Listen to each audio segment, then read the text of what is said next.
أعوذ بالله من الشيطان الرجيم ശപിക്കപ്പെട്ട പിശാചിൽ നിന്ന് അല്ലാഹുവോട് ഞാൻ ശരണം തേടുന്നു.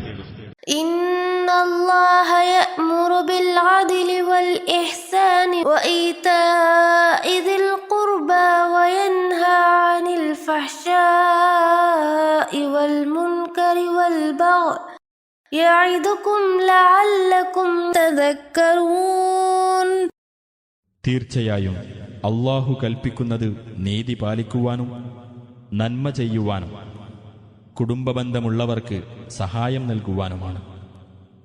അവൻ വിലക്കുന്നത് നീചവൃത്തിയിൽ നിന്നും ദുരാചാരത്തിൽ നിന്നും അതിക്രമത്തിൽ നിന്നുമാണ്. നിങ്ങൾ ചിന്തിച്ചു ഗ്രഹിക്കുവാൻ വേണ്ടി അവൻ നിങ്ങൾക്ക് ഉപദേശം നൽകുന്നു. وأوفوا بعهد الله إذا عاهدتم ولا تنقضوا الأيمان بعد توقيدها وقد جعلتم الله عليكم كفيلا إن الله يعلم ما تفعلون. നിങ്ങൾ കരാർ ചെയ്യുന്ന പക്ഷം അല്ലാഹുവിന്റെ കരാർ നിങ്ങൾ നിറവേറ്റുക. അല്ലാഹുവെ നിങ്ങളുടെ ജാമ്യക്കാരനാക്കിക്കൊണ്ട് നിങ്ങൾ ഉറപ്പിച്ചു സത്യം ചെയ്ത ശേഷം അത് ലംഘിക്കരുത്.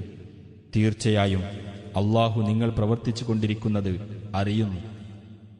ولا تكونوا كالتي نقضت غزلها من بعد قوة أنكاثا تتخذون أيمانكم دخلا بينكم أن تكون أمة هي أربى من أمة إنما يبلوكم الله به وليبينن لكم يوم القيامة ما كنتم فيه تختلفون. ഉറപ്പോടെ നൂൽ നൂറ്റ ശേഷം തന്റെ നൂൽ പല ഇഴകളാക്കി പിരിയുടച്ചു കളഞ്ഞ ഒരു സ്ത്രീയെപ്പോലെ നിങ്ങളാകരുത്. ഒരു ജനസമൂഹം മറ്റൊരു ജനസമൂഹത്തെക്കാൾ എണ്ണപ്പെരുപ്പമുള്ളതാകുന്നതിൻ്റെ പേരിൽ നിങ്ങൾ നിങ്ങളുടെ ശപഥങ്ങളെ അന്യോന്യം ചതിപ്രയോഗത്തിനുള്ള മാർഗമാക്കി കളയുന്നു. അതു മുഖേന അല്ലാഹു നിങ്ങളെ പരീക്ഷിക്കുക മാത്രമാണ് ചെയ്യുന്നത്. നിങ്ങൾ ഏതൊരു കാര്യത്തിൽ ഭിന്നത പുലർത്തുന്നവരായിരിക്കുന്നുവോ ആ കാര്യം ഉയിർത്തെഴുന്നേൽപ്പിന്റെ നാളിൽ അവൻ നിങ്ങൾക്ക് വ്യക്തമാക്കി തരിക തന്നെ ചെയ്യും.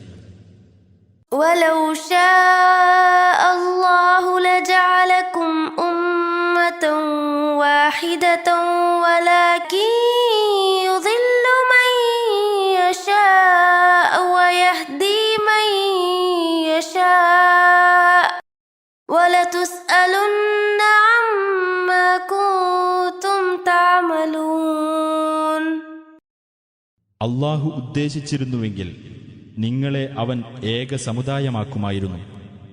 എന്നാൽ താൻ ഉദ്ദേശിക്കുന്നവരെ അവൻ ദുർമാർഗത്തിലാക്കുകയും താൻ ഉദ്ദേശിക്കുന്നവരെ അവൻ നേർവഴിയിലാക്കുകയും ചെയ്യും.